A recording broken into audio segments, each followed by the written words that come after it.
Praise Lord everyone. 103వ కీర్తన 7వ వచనంలో ఆయన మోషేకు తన మార్గములు తెలియజేసెను, ఇశ్రాయేలు వంశస్థులకు తన క్రియలు కనబరచెను అని చెప్పి వ్రాయబడిందండి. మోజెస్ నోస్ గాడ్ వేస్, ఇజ్రాయెల్ నోస్ గాడ్ యాక్ట్స్ అండి. ఈరోజు మన జీవితంలో కూడా దేవుడు చేసిన క్రియలు కార్యములు తెలుసుకొని మనము దేవునికి కృతజ్ఞతాస్తులు చెల్లించడం మంచిదే. కానీ దానికంటే దేవుని మార్గంలో ఏంటో తెలుసుకోవడము ఇంకా ప్రాముఖ్యత కలిగినవండి.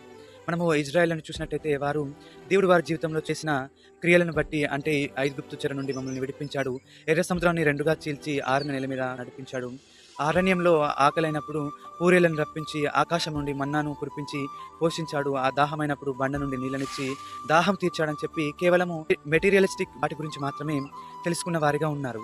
కానీ మోషే మాత్రము దేవుని మార్గంలో తెలుసుకున్న వాడిగా ఉన్నాడు. దేవునికి ఎలా ఉంటే ఇష్టము, ఎలా జీవిస్తే దేవునికి నచ్చుతుంది, ఎలా జీవిస్తే దేవునికి నచ్చది, దేవుని మార్గాలు ఏంటి, ఎలా వెళ్ళాలి అని చెప్పి మోషే మాత్రమే తెలుసుకున్నాడు. అందుకే మోషే దేవుని ద్వారా ఇశ్రాయేలు ప్రజలకు నాయకునిగా ఎంచుకోబడ్డాడండి.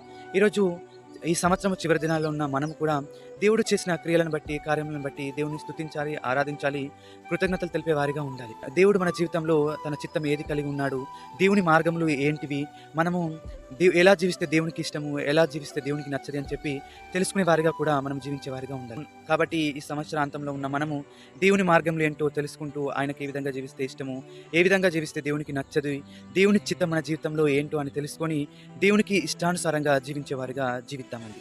అట్టి కృప దేవుడు మనందరికీ దయచేయును గాక. ఆమేన్. హల్లెలూయా.